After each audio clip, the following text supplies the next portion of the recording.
ये एक मीटिंग देख रहे हैं जिस मीटिंग में डोनाल्ड ट्रंप आपको बहुत खुश नजर आ रहे हैं और बहुत ही ज्यादा खुश। यहाँ तक कि इस मीटिंग में एक अजीब हरकत हुई है, उस हरकत के बारे में भी बताऊंगी। मार्को रूबियो ने एक नोट चुपके से दिया था डोनाल्ड ट्रंप को, लेकिन डोनाल्ड ट्रंप ने क्या किया उस नोट के साथ। पर इन सब के बीच में सबसे खास बात, अब इटली की पीएम ने एक बड़ा ऐलान किया है। क्या यूरोप अब पुतिन के साथ होने जा रहा है? जियोपॉलिटिक्स में इस वक्त बहुत कुछ चल रहा है। क्या भारत के लिए ये फायदेमंद है? हमेशा की तरह वर्ल्ड मिरर के इस एपिसोड में जानने को मिलेगा बहुत कुछ। आइए जानते हैं इन खबरों को विस्तार से। डोनाल्ड ट्रंप वेनेजुएला पे कब्जे के बाद बहुत ज्यादा खुश हैं और यहाँ पर इन्होंने ऑयल कंपनियों की एक मीटिंग बुलाई। स्क्रीन पर आप देख सकते हैं, यहाँ पर पहुँचते हैं, ये ऑयल कंपनियों से बातचीत करते हैं और इस क्रम में वो कुछ बयान देते हैं। पहला बयान तो वो देते हैं कि अरे किसने रोका है, चाइना, रूस जो चाहे आए, हम तो चाहते हैं कि चाइना हमारे साथ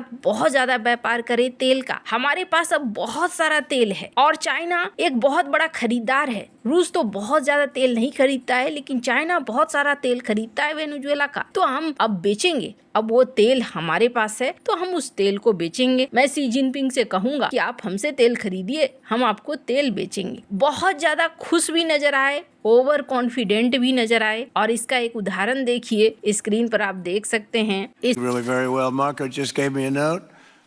Go back to Chevron. They want to discuss something. Go ahead. I'm going back to Chevron. इस वीडियो में क्या होता है, मार्को रूबियो एक नोट देते हैं कि शेवरॉन कंपनी आपसे बात करना चाहती है, इसकी तरफ आप ध्यान दीजिए। और ये उसे चुपके से पढ़ने की बजाय जोर जोर से पढ़कर सबको सुनाते हैं। खैर, यहाँ पर अब डोनाल्ड ट्रंप का अपना मन चल रहा है, कोई डिप्लोमेसी, कोई नियम कानून नहीं चल रहा है। और ये इन्होंने ग्रीनलैंड के मामले में भी साफ साफ कहा। स्क्रीन पर इस वीडियो को सुनिए। Not talking about money for Greenland yet. I might talk about that. But right now, we are going to do something on Greenland, whether they like it or not, because if we don't do it, Russia or China will take over Greenland, and we're not going to have Russia or China as a neighbor. Okay?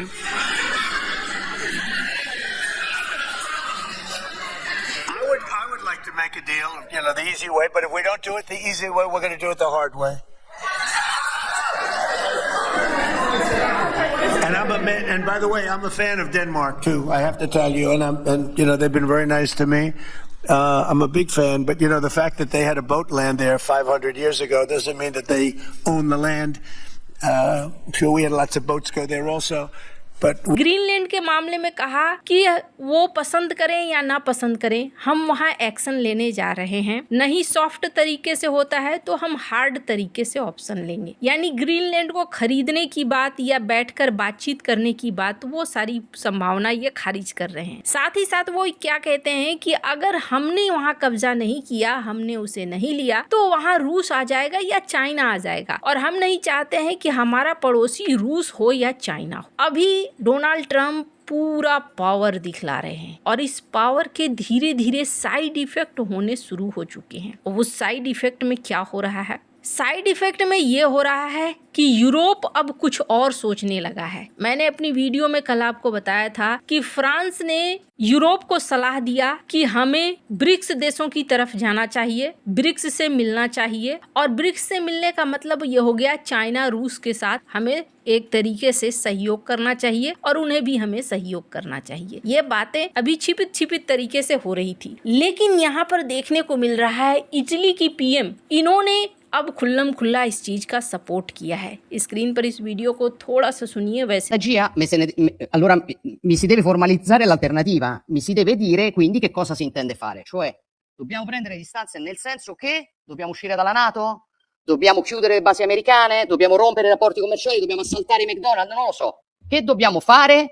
Che dobbiamo fare? Altrimenti chiaramente तो ये इतालवी में बोल रही हैं, लेकिन इनके body language से इस बात को साफ साफ पता चलता है कि ये नेता अब डोनाल्ड ट्रंप के ऊपर यकीन नहीं कर रहे हैं, अमेरिका के ऊपर यकीन नहीं कर रहे हैं और इस बात को बहुत अच्छे से समझ चुके हैं कि नाटो बिखर चुका है। अब ऐसे में ये रूस की तरफ जाना चाह रहे हैं रूस के साथ बातचीत करना चाह रहे हैं। हालांकि मेलोनी ने कहा कि हम अकेले अकेले बात न करके इकट्ठे हम बात करें रूस से तो वो हमारे लिए बेहतर होगा। हालांकि इन सब में एक मजेदार चीज क्या है, स्क्रीन पर एक ट्वीट देखिए। ये बेचारे जेलेंस्की चिल्ला रहे हैं, ऑर्सेनिक मिसाइल मेरे देश पर गिर रहा है, सुनो कोई देखो, इस ठंड में एनर्जी सेक्टर पर हमले कर रहा है रूस। यहाँ इन्हें समझ में ही नहीं आ रहा है कि खेल बदल गया है। अब यूरोप अपनी भी बचाने पर लगा हुआ है और इसके पीछे एक और बड़ा कारण है। यूरोप को लगातार डोनाल्ड ट्रंप धमकाते जा रहे हैं। इस वीडियो में सुनिए। Well, look, Europe has been doing so much for Ukraine, but it hasn't been enough. And obviously, that I would say that President Putin is not afraid of Europe. He's afraid of the United States of America, as led by me. There's no fear of Europe. You know, Europe's fallen behind, and Europe. And JD said it very strongly. I don't know. He took a lot of heat, but I didn't give him any heat. Europe is a different place. Europe is changing. Europe has got to get its act together. I love Europe. I guess I came from Europe essentially.